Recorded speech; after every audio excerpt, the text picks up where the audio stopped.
Hello friends, do you know who are the immune system's first line defense in our body?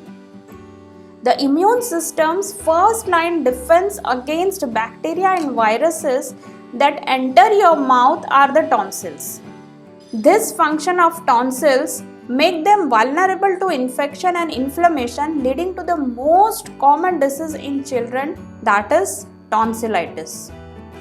Yes, in our today's video, we will discuss about tonsillitis. Disclaimer. This video contains information on homeopathic remedy.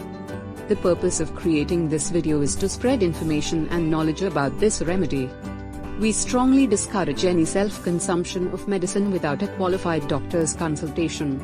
Welcome to another video by Visual Designers. Myself, Dr. Dimple Dalal. So let's first understand what are tonsils and what is tonsillitis. Tonsils are two oval-shaped pads of tissue at the back of the throat. One tonsil on each side, and tonsillitis is inflammation of the tonsils. So what are the causes of tonsillitis? Tonsillitis is often caused by common viruses, but bacterial infection can also be the cause. The most common bacteria causing tonsillitis is Streptococcus pyogenes. Other strains of Streptococcus and other bacteria may also cause tonsillitis.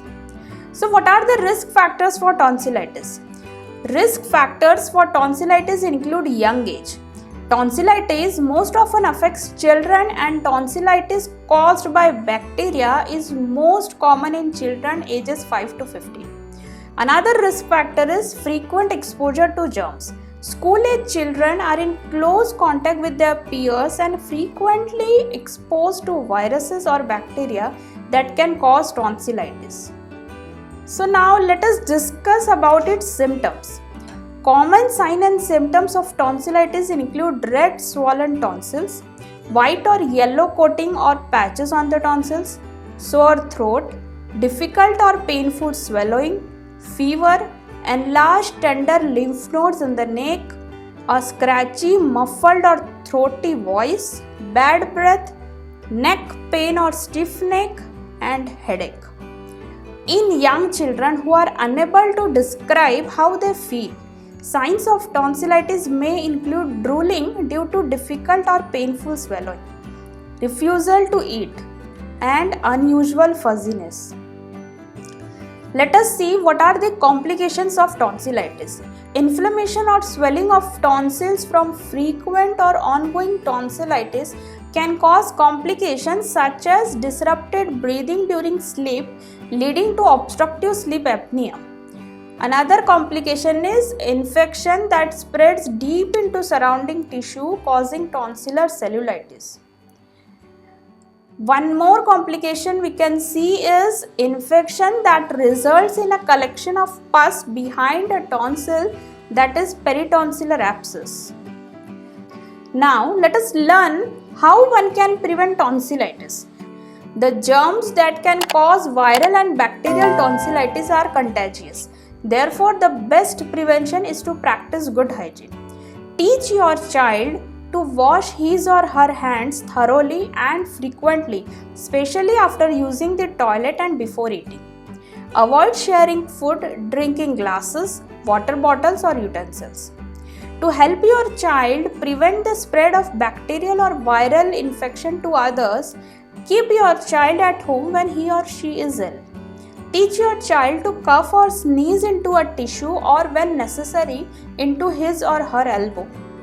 Teach your child to wash his or her hands after sneezing or coughing. Now we will discuss some of the very effective homeopathic remedies for tonsillitis. There are many effective remedies for tonsillitis in homeopathy, but in this video, we would consider the 5 commonly used remedies for tonsillitis. First is belladonna. Belladonna can be given when there is tonsillitis with redness and burning in throat. Throat feels very much constricted with consequent difficulty in deglutition. There is great dryness of throat. Tonsillitis is worse on right side. Second is Hippersulf. This remedy can be thought of when patient complains of pressive and constrictive sensation in the throat, stitching pain in throat extending to ear. There is smarting soreness in the throat which is worse on swallowing. Sensation as if a fish bone or a splinter were sticking in the throat. Patient complains of a sensation of a plug or internal swelling in the throat when swallowing. Third is Baryta carp. When the patient suffers from tonsillitis caused by cold drinks or cold air, Baryta carp can be the remedy of choice. Every cold settles in the throat. Tonsils inflamed with engorged veins. Enlarged glands of the neck. There is smarting in the throat when swallowing. Throat is sore to touch. Tonsils enlarged and prone to suppurate.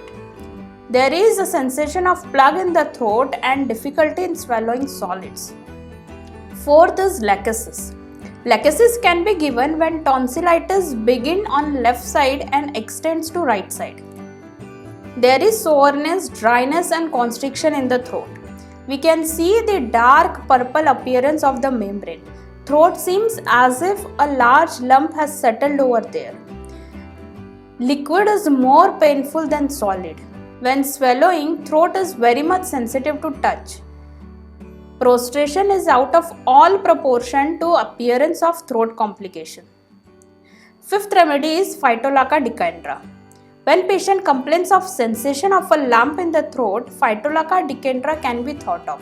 There is dark ash-colored appearance of the throat. Patient complains that pain shoots from throat into ears on swallowing.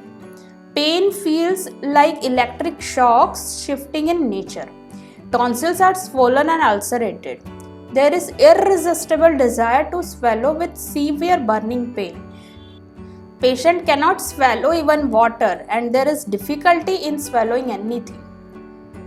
If you have found value in this video, please don't forget to like and share it with others. If you haven't subscribed to our channel, please do so now. Please provide your valuable feedback. Thanks for watching. Bye.